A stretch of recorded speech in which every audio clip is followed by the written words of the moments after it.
आज हम बात करेंगे एशिया महाद्वीप में कृषि की विशेषताएं और कृषि के प्रकार या कृषि की कौन कौन सी पद्धतियां एशिया में प्रचलित हैं।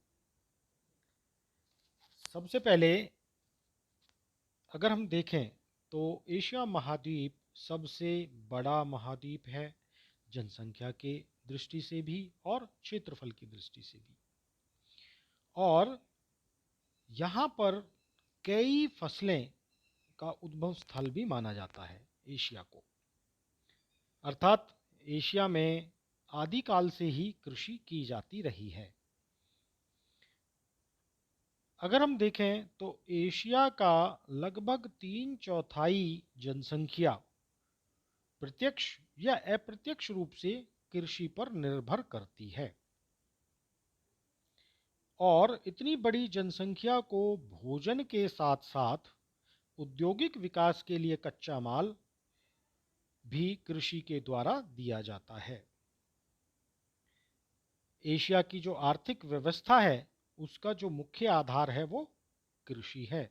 अर्थात हम कह सकते हैं कि जो कृषि है वो एशिया के आर्थिक तंत्र को नियंत्रित करती है, या हम कह सकते हैं कृषि ही एशिया का जीवन है, क्योंकि यहाँ के लोगों का वर्तमान और भविष्य कृषि पर ही निर्भर करता है।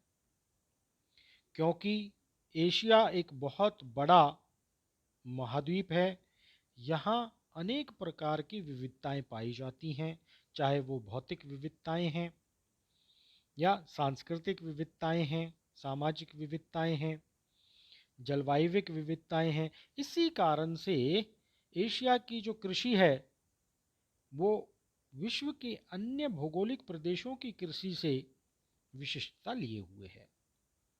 यहाँ की कृषि आदिकाल से होती है तो प्राचीन है, लेकिन धीरे धीरे आधुनिकता या तकनीकी की ओर अग्रसर हो रही है। सबसे पहली जो विशेषता है, सामान्य विशेषताओं की बात करें तो, कि कृषि का जन्म स्थल है। एशिया महाद्वीप कृषि की आदि स्थल है। यहाँ बहुत सारी फसलें ऐसी हैं जिनका उद्भव स्थल माना जाता है। फिर प्राचीन काल से ही सभ्यता के विकास के साथ ही यहाँ कृषि का प्रचलन हुआ।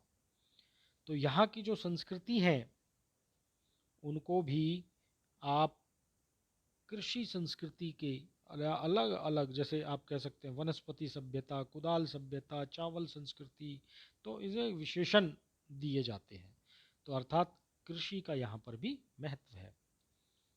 फिर एशिया में उत्पादित जो कृषि फसलें हैं उनमें भी विविधताएं देखने को मिलती हैं। तो आप कह सकते हैं कि कृषि उपजों में विविधताएं हैं। यहाँ जूट, रबर, चावल, गेहूँ, चाय, आप किसी भी फसल का नाम लीजिए, वो यहाँ पैदा की जाती है। फिर कृषि पद्धति में विविधता, क्योंकि एशिया महाद्वीप में जलवायविक भिन्नता पाई जाती है। अर्थात यहाँ के तापमान, आर्द्रता, वर्षा, इनमें भिन्नताएं पाई जाती हैं। यहाँ की जो मिट्टियाँ हैं वो अनेक प्रकार की मिट्टियाँ यहाँ पाई जाती हैं, अर्थात मृदा में भी भिन्नता पाई जाती है। और इसी प्रकार से एक क्षेत्र से दूसरे क्षेत्र में या एक देश से दूसरे देश में तकनीकी विकास में भी भिन्नता देखने को मिलती है। और इस कारण से एशिया में अनेक कृषि पद्धतियाँ प्रचलन में हैं। फिर एशिया की जो कृषि है वो खाद्यान्न फसलों की प्रधानता है वहाँ पर। क्यों है?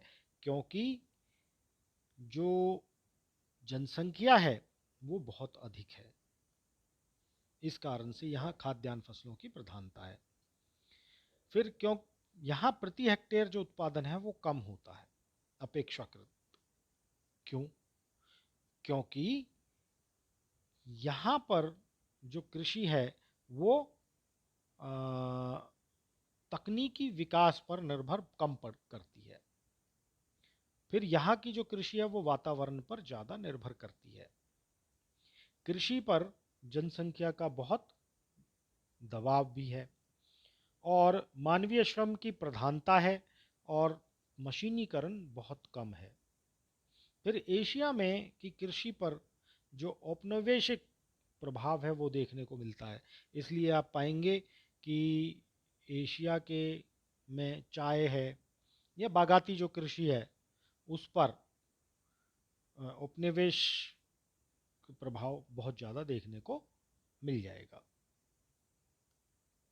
फिर है यहाँ की जो जलवायु है वो गर्म और आर्द्र है। वैसे तो अनेक प्रकार की जलवायु पाई जाती है, लेकिन प्रमुखतः जो एशिया का दक्षिणी हिस्सा है वहाँ पर आर्द्र और गर्म जलवायु पाई जाती है। फिर अनेक कृषि पदार्थों के उत्पादन में एशिया संसार में प्रथम स्थान पर है। जैसे आप देखें कि विश्व में कुछ फसलें ऐसी हैं जो एशिया 90% से अधिक उत्पादन विश्व का करता है, जैसे जूट, रबर, चावल, चाय, खजूर। ये कुछ फसलें ऐसी हैं जहाँ जो कि एशिया में एकाधिकार है, अर्थात 90% से अधिक जो उत्पादन है वो एशिया में होता है। फिर हम देखते हैं कि धीरे धीरे एक और विशेषता है यहाँ की कि धीरे धीरे जो कृषि है उसमें मशीनीकरण और तकनीकी का समावेश होता चला जा रहा है, अर्थात और दूसरा व्यापारिक कृषि में भी वृद्धि देखने को मिल रही है। इस तरह हम देखते हैं कि एशिया में जो कृषि अनेक प्रकार की कृषि की जाती है, अनेक प्रकार की फसलें उत्पन्न की जाती हैं और कृषि में जो उत्पादकता है प्रति हेक्टेयर और प्रति व्यक्ति भी, क्योंकि कृषि पर जनसंख्या का बहुत दबाव भी है, तो इसलिए प्रति व्यक्ति और प्रति हेक्टेयर जो उत्पादन है वो कम पाया जाता है। अब हम बात करेंगे कि एशिया में कृषि के मुख्य प्रकार कौन कौन से हैं। तो आज हम बात करेंगे सिर्फ प्रारंभिक जीविका कृषि की। एशिया में क्षेत्रीय, प्राकृतिक, जलवायविक और आर्थिक, सामाजिक और सांस्कृतिक विविधताओं के कारण कृषि के प्रकार में भी विविधता देखने को मिलती है। तो क्या क्या मिलती हैं कि जो एशिया है वहाँ पर अनेक प्रकार की कृषि की जाती है, जैसे प्राइमरी सब्सिस्टेंस एग्रीकल्चर या प्रारंभिक जीविका कृषि की जाती है, जिसके अंतर्गत हम अध्ययन करेंगे स्थानांतरी कृषि और स्थानबद्ध जीविका कृषि अर्थात सीडेंट्री सब्सिस्टेंस एग्रीकल्चर या स्थायी कृषि की हम बात करेंगे।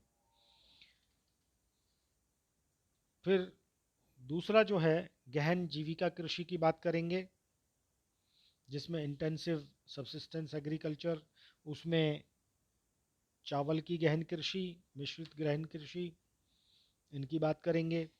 फिर कॉमर्शियल एग्रीकल्चर की बात करेंगे या व्यावसायिक या व्यापारिक कृषि की बात करेंगे, जिसमें खास तौर पर एक बागाती कृषि या रोपण कृषि, प्लांटेशन एग्रीकल्चर जिसको हम कहेंगे, या मिक्स्ड कॉमर्शियल या मिश्रित व्यापारिक कृषि, इसकी भी बात करेंगे। फिर एशिया में जो भूमध्य सागरीय कृषि है उसकी भी हम बात करेंगे। तो इस तरह हम देखते हैं कि एशिया में लगभग हर प्रकार की कृषि पद्धति देखने को मिलती है। सबसे पहले हम बात करते हैं प्राइमरी सब्सिस्टेंस एग्रीकल्चर, प्रारंभिक जो जीविका कृषि है उसकी बात करेंगे। अब इसका उद्देश्य क्या है?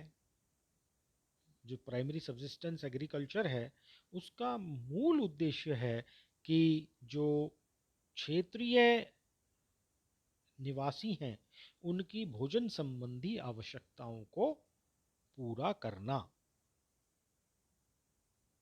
अब यहाँ पर दो तरीके की कृषि है, एक है स्थानांतरी कृषि और एक स्थायी कृषि, या आप उसको कह सकते हैं स्थानबद्ध जीविका कृषि। सबसे पहले हम बात करते हैं स्थानांतरी कृषि। अब स्थानांतरी कृषि कहाँ की जाती है? एशिया के वे क्षेत्र जहाँ कम जनसंख्या रहती है, अर्थात पर्वतीय और वनीय प्रदेशों में, खास तौर पर जो आदिवासी जनजाति के लोग हैं वो स्थायी कृषि न करके स्थानांतरी कृषि करते हैं। स्थानांतरी कृषि का क्या अर्थ है? शिफ्टिंग कल्टीवेशन का क्या अर्थ है?